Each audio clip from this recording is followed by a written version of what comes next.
something that we at some point are all going to experience at least once in our lifetime. It's a natural response to loss, and I totally believe that the deeper you love, the deeper you grieve. Today I'm here with the beautiful inside and out Kristi Graham, successful executive woman who tragically lost her daughter 7 months ago in a house fire. She has courageously agreed to speak to me on my show, and I really want to thank you, Kristi, so much for your beautiful courage. And thank you for having me. I appreciate it. Thank you so much. So, do you want to talk to me about what actually happened 7 months ago? Yes, absolutely. Do you want me to hold on to this? You can if you like. So in March 7th of 2014, I woke up that morning. It was actually the day after my 40th birthday, and received a phone call on my phone from an unknown number. I didn't answer it. I don't tend to answer the phone if I don't know who it is. Yeah. Had a message saying, "This is Detective so-and-so from wherever in Toronto. Can you give me a call back?" And you were actually... I was actually in Calgary at the time? Yeah, I was. Okay. So I was at home in Calgary. My daughter lived in Toronto with friends in an apartment. So she had moved out, and she was very far away, and it broke my heart when she left, but... She was 20 at the time? She was 21, so okay. I guess, we'll eventually have to let her go. Right. But, so I received this message on my voicemail. Automatically, as soon as I got it, and I said, "Detective in Toronto," I messaged my daughter. I texted her and I said, "I just got a phone call from a detective. Is everything okay?" I had no answer. Now, it would have been about 10:30 in the morning here in Toronto that day. So, no answer. I figured... Was that unusual for your daughter not to answer? Did you have a funny feeling or not really? Yeah, I was starting to get a little bit worried. Right. I hadn't heard from her yet that morning. Usually in the morning she would text me on the way to work, even if I wasn't up yet, because it's a 2-hour time difference, right? Okay. So I would have normally kind of heard from her, especially since it was the day after my birthday. No answer though on text message, and I thought, well, she's at work, so she probably can't text. I'll Facebook message her, because often when she was at work, we would talk to each other that way so that we weren't texting. So I Facebook messaged her and no answer, and then you full-on panic, like absolute... something's wrong, panicky. I called the detective and he said, "Are you home? Is there anybody there with you? Are you alone?" And I said, "Yes, I'm alone. Yeah. My son is here, but he's in bed. He's 19. And he said, "Well, you shouldn't be alone." And I said, "Well, you just need to tell me what's going on, because now I'm absolutely freaking out." Yeah.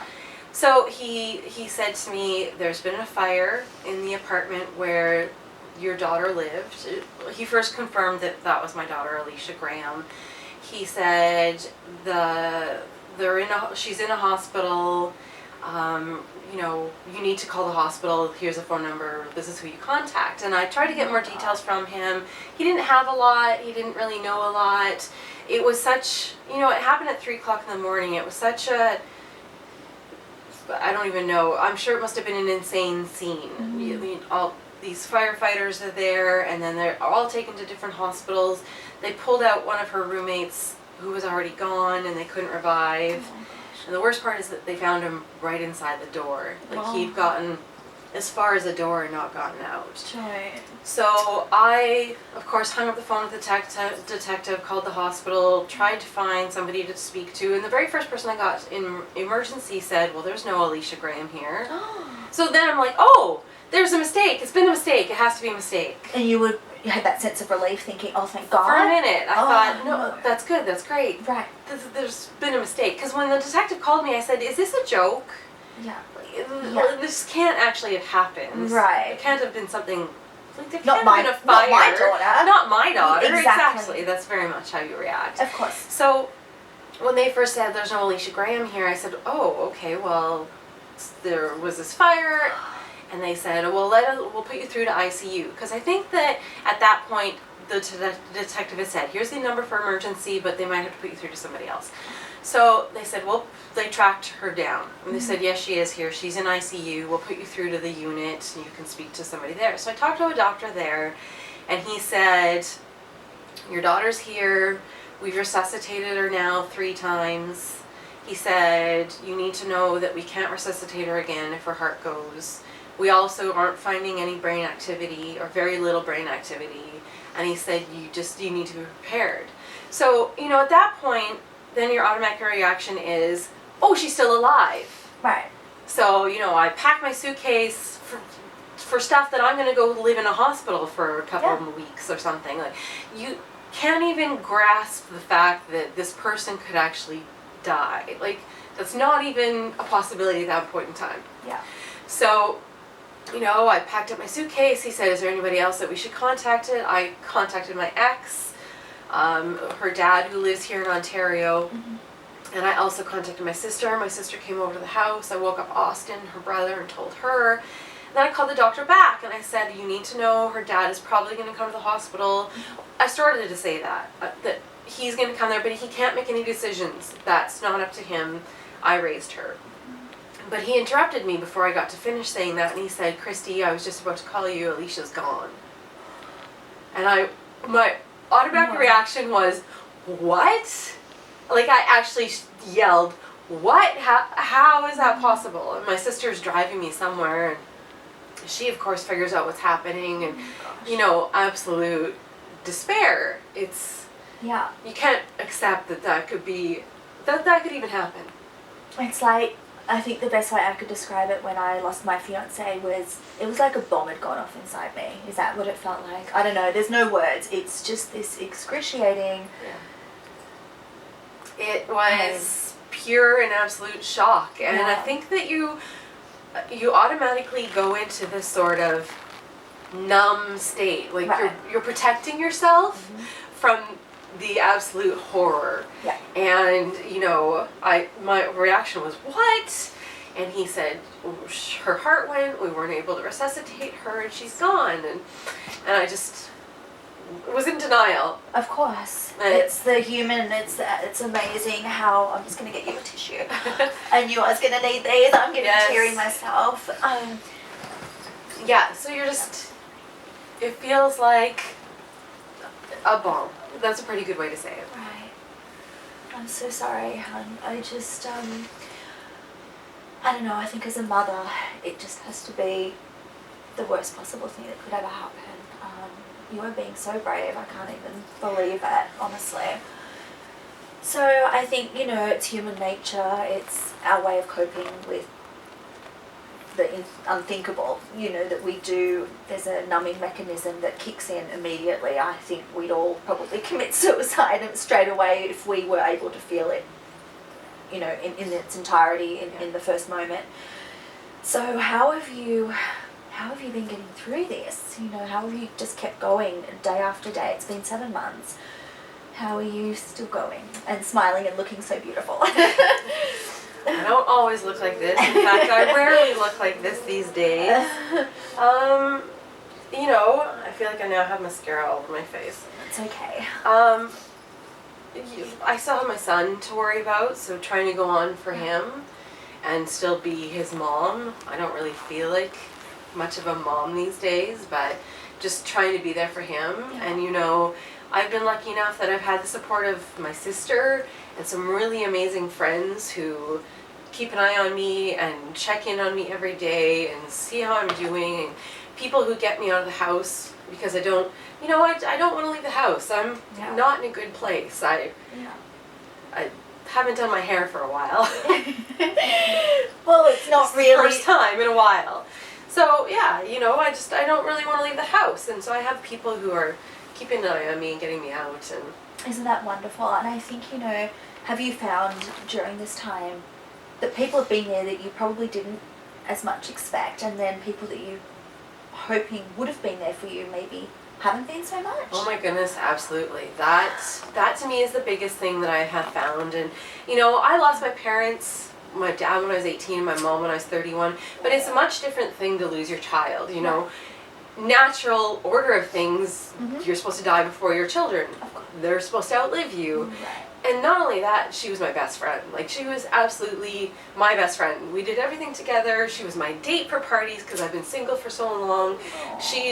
We did everything together. You were like soulmates. We were, and I've said that. You know how in Grey's Anatomy they say Christina and Meredith are their people? She was my person. We were a lot alike. She got me, I got her. We could talk to each other about everything. And I miss that. Probably more than anything, I really miss that. But I guess, the point is, You really find out who's there for you and who's not afterwards, you know. Everybody shows their true colours. I believe that. They absolutely do. I had some best friends who I barely hear from anymore. Yeah. And then I have people that I didn't even meet until after this happened who worked with her, who are now my best friends. And who are those people who take care of me and make sure I'm okay. And I need that. Alicia was the only person who ever took care of me.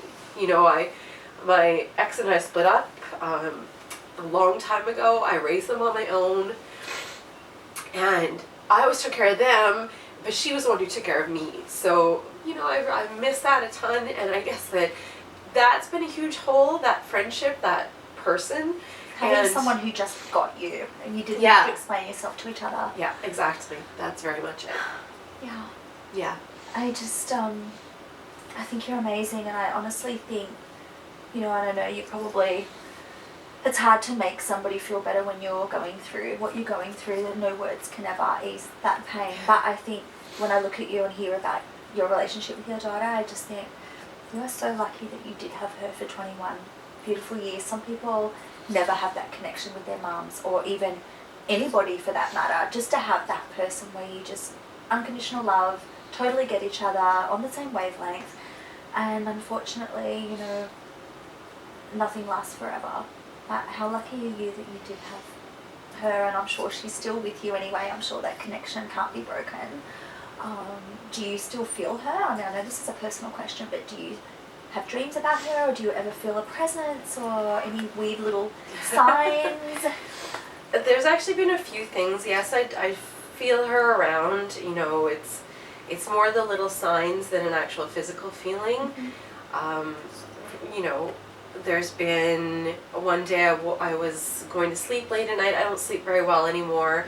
And I went to turn off my light beside the bed, and I turned it off, and I looked at the other side of the bed, and there was a dark figure standing beside the bed. Wow. And I thought, oh, it must be because I just looked at the light to turn it off, and I closed my eyes for a minute, and I opened it back up, and I could still see that figure just standing at the other side of the bed, just watching me. And as much as it was unsettling to see that, it was also comforting, so I feel like that was her. Yes. Just, I don't know. It's Saying funny hello. because you rationalize things. You think, it has to be this, or it's like, you know, my eyes are playing tricks on me, but you do know in that moment, don't you? Yeah, you definitely rationalize things, because nobody ever wants to believe that there could be something after. Yeah. Nobody knows, and there's lots of questions about all of that, but then there's the 11:11. So she, and it's funny because I never really noticed 11:11, but she would always, every once in a while, she would tweet, or she would say something, 11:11, make a wish, and it was like a thing for her. Right. And I found out since then that 11:11 is angel hour or angel time or something like that. And I didn't know that before, but I see 11:11 all the time now. That is gorgeous. And to me, that's her saying hi. Wow. Well, I know that Doreen Virtue, the angel lady, the American, she's amazing. She works at Hay House, and I've read a few of her books, and she has a whole subject on angel numbers. Yeah. And she totally believes that consecutive numbers like 333 and 1111, and they all have its own specific correlation to the angels. So I have heard that before. So your daughter must have been a wise young lady, and it's funny that you're seeing that everywhere now. That's beautiful. Yeah. She was an old soul. Everybody always said that she was an old lady in this 21-year-old body. And, you know, I can't imagine if this were a different situation. You know, she lived with 3 other people. It was a room, an apartment with 4 people who lived there, and 3 of them died. And, you know, in this day and age, 3 people don't die in fires. And the one person who survived, I know he's had a horrible time, and he's not wanted to be here, and they were all best friends. But then I think of it the other way. If it had been her who had survived and not them, she wouldn't have wanted to go on either. Like, how would she have dealt with that? I think I'll never understand why it happened, but I guess it's happened this way for a reason. Or whatever. I don't know if there's a reason, but it just, there's no explanation for it. You know, the 3 of them who died are the ones who stood up and were walking around in the fire and trying to find a way out, and the one who didn't is the one who never got up and never breathed in the smoke, and you know, it's, I don't know if I believe that there's a reason, but there's got to be something, right? Yeah, exactly. And I guess, you know, nothing will bring her back, but we look for ways to find comfort, and I think that's the most important thing. I just want to say thank you so much, and I'm so sorry for what's happened, and I'm sure that she's still watching you and will always hold your hand and be with you. I hope so. I miss her absolutely desperately. I miss my best friend. Yeah. It's, you know, it's hard to look at the future and see what any purpose there is to it. You know, she looked forward to getting married and having babies and, you know, having the whole life that we all look forward to, and now she doesn't have that, and it makes me horribly, horribly sad, but I know that she's around, and I know she's keeping an eye on me, and it'll get better eventually. It will. Yeah. I'm sure time will ease your pain, I'm sure, gradually. I wish you all the best, and thank you so much. Thank you, and check your smoke detectors, people. Yeah, that's actually good advice, especially with winter approaching here in Toronto. Well, that's been a very heartfelt interview. Thank you. Thanks, Kristi, and until next time, I'm Angelena. Take care of you.